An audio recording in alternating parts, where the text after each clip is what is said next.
Deep left center field. Way back. Hamilton at the wall. Goodbye. 3-run homer. Corey Dickerson. And the Marlins take a 3-1 lead in the 7th.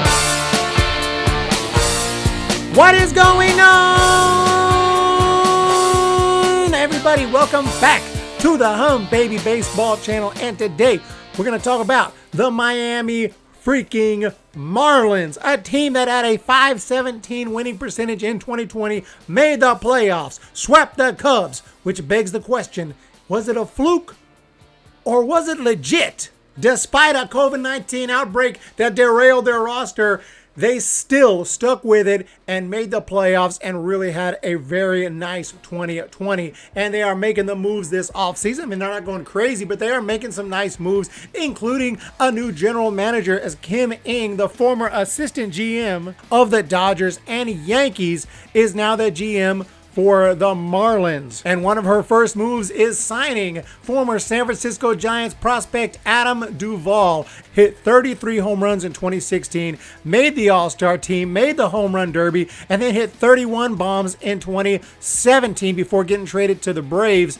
Since then, he hasn't been as good, but he has still been very powerful. He's hit some key home runs for the Braves. He actually got demoted in 2019, spent most of that year in AAA, where he crushed a bunch of home runs there. In fact, between both AAA and the big leagues, he hit 42 home runs. The only issue is a low batting average, doesn't get on base a lot, and the Marlins unfortunately have some of those types already, so that's not a good thing. But we'll get to that when we get to the lineup. A few other acquisitions that they have made this offseason include Anthony Bass, who has been consistently solid over the past 3 seasons with the Cubs, Mariners, and Jays, holding an ERA right around 3.5. He had 7 saves last year, holding opponents to a 189 batting average, and he signed a 2-year deal to pitch out of the Marlins bullpen. Another bullpen piece will be Adam Duvall, who came over from the Indians for $100,000.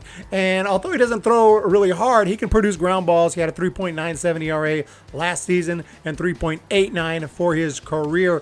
And then you got former first-rounder Ross Detwiler signed to a major league deal. He may have never really turned out how the Nationals had hoped, but he's built a 12-year career. He's got a nice 3.2 ERA last season with the White Sox. And then Sandy Leon will be in camp to try to compete for a job as a backup catcher. So the Marlins have focused on the bullpen this offseason, and then they have signed Adam Duvall to bring some power to that lineup. So far so good for Kim Ng, and we'll see how this team does in 2021, but let's take a look at that lineup. And as you can see here, some very recognizable names, some good power, some speed. It's got a lot of everything there, but there are some issues that we'll get into. But starts off with Corey Dickerson, who obviously is a decent name, but he had a little bit of a power outage. He only hit 7 home runs last year and 210 at-bats. His exit velocity dropped, and he's still great defensively and could have a big bounce back year. You never know. But the Marlins would love to see that. But still, Corey Dickerson, he's good at the top. Starling Marte really looked strong with Arizona last year other than his power. His power also has seemed to drop. He should have some extra motivation this year because he's going to be a free agent at the end of the season. So, sometimes that helps. He's still got great defense, great speed, and I think he's going to have a big 2021. Then you got Jesus Aguilar, still trying to repeat that monster 2018 to prove it wasn't some fluke, but he did have a career-high batting average in 2020. He drove in 34 runs in just 51 games. And unlike Marte, he can work a walk. He can get on base. He had a .352 on-base percentage. Then there's a Brian Anderson, who strikes out too much, but he does have 25-plus home run power, and he's got excellent defense. And then Adam Duvall, who I talked about, kind of similar, but he can even hit more home runs. He can hit 33 as he has. He can hit maybe 35-plus home runs. You never know. Adam Duvall's got power. That brings us to Miguel Rojas, a good defender, great range. He hit .304 last year, .392 on base, smart contact hitter. I don't know if he's going to be able to hit over 300 over a full season in 21, but like I said, he gets on base, he puts the bat on the ball, and he can occasionally go deep. Then John Birdie with that supersonic speed on the base paths and a great eye at the plate. And he gets moved around defensively a lot. I think if he can find a comfort zone, he can be a nice asset to have, especially with that stupid-ass extra inning rule. Of course, he would need to pinch run in that case, but still, the guy's got great speed. If he happens to be on the bench, he could be perfect for that. But the guy is quick, and the guy is good to have in there. In fact, over a full season, I think he could steal 50-plus bases if he is a regular. Catcher's not the strongest position. You got Jorge Alfaro, who really struggled last season, only had 4 walks and 100 plate appearances, struggled defensively, does have a great arm. But you could also see Chad Wallach in there as well. So there are some question marks in the lineup. What kind of season is Dickerson going to have? Is he going to bring back that power? Brian Anderson, can he cut back on the strikeouts a little bit? What are we going to see from Marte, from Aguilar, from Duvall? A lot of question marks, but there is speed, there is power, and there's some on-base ability even with Rojas and Aguilar. So, it's not an embarrassing lineup. It's decent. Doesn't quite stack up with the Braves, Phillies, Mets, and other teams in the NL East, but I like the lineup. Don't love it, but I think it's okay, and especially if everyone really has a great year, it could be really good. So I'm going to give this lineup a C. Do want to take a quick glance at the bench, and you got some options there like Garrett Cooper, who I hear is in trade rumors with the Dodgers and Padres, so he might be gone soon, but he was great in 2020, 34% line drive rate, hit the ball to all fields. Could be on the Dodgers or Padres or another team very soon. Then you got Diaz, who hit 27 homers in the minor leagues in 19. Monty Harrison, another speedster. And, Brinson and Sierra and lots of guys that have talent, but they haven't really shown it at the big league level yet. So there is promise here, but due to the lack of success at the MLB level, I'm going to give this bench a C-. Moving on to the rotation, very impressive group of guys right here. Sandy Alcantara, he can hit 97. He's been improving every year with his strikeout rate. In 7 starts last year, he gave up just 14 runs, ended up with an ERA of exactly 3. And then you got Sixto freaking Sanchez, and this guy entering his first full season. Sky is the limit. This guy's got a sick fastball, 4-seamer, gets up to 100.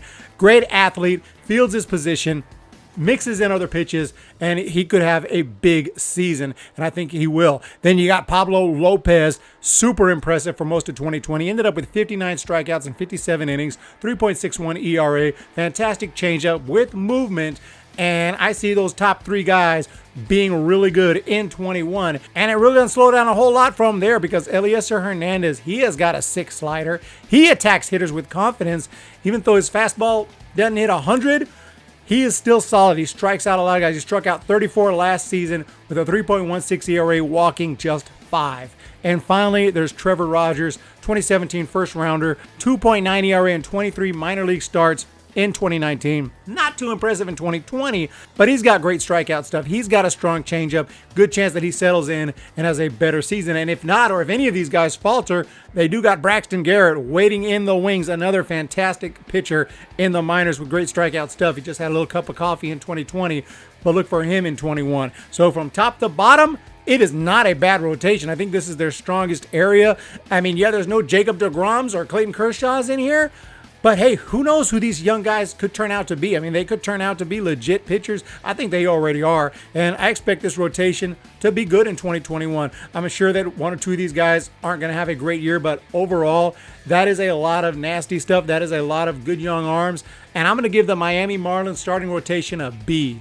And lastly, we have the bullpen, and I already discussed Bass, Simber, and Detweiler all bringing something to the party. Even though they're not exactly elite, they're all they're going to bring something.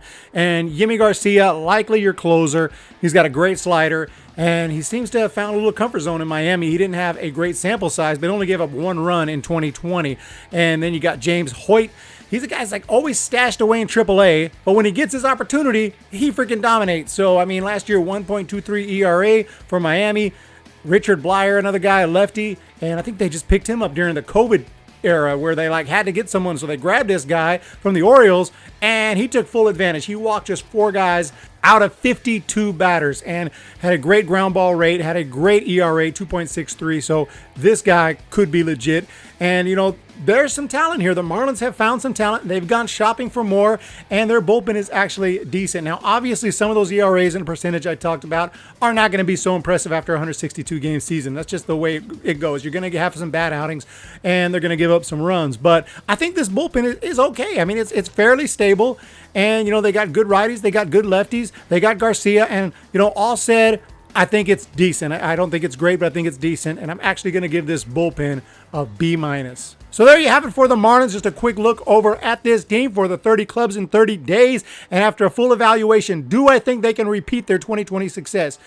Well, yes and no. I do think they can get close to 500, and they finished just over 500. So I do think that they can repeat that in 2021. But will they make the playoffs again without expanded playoffs and with the way the rest of the teams in the NL East have really improved, including the Braves looking awesome, The Phillies are looking really good, and of course the Mets are going crazy. So, yeah, I don't think they're going to make the playoffs again, but I do think that they're going to be decent.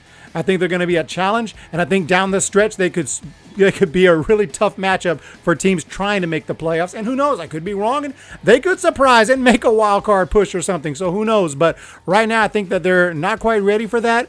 But I do think this is a team that's going to win more than just a few games in 21. And as an entire team, I'm going to give the Miami Marlins a C+. Thank you guys so much for joining me today. I hope you enjoyed the video. If you're a Marlins fan, welcome to the channel. Please hit the subscribe button. And even if you're not, please hit that subscribe button and the thumbs up button. I really do appreciate your support. Look for more teams. We are going for 30 and 30. You guys have a great day, and we're going to talk to you next time. See ya!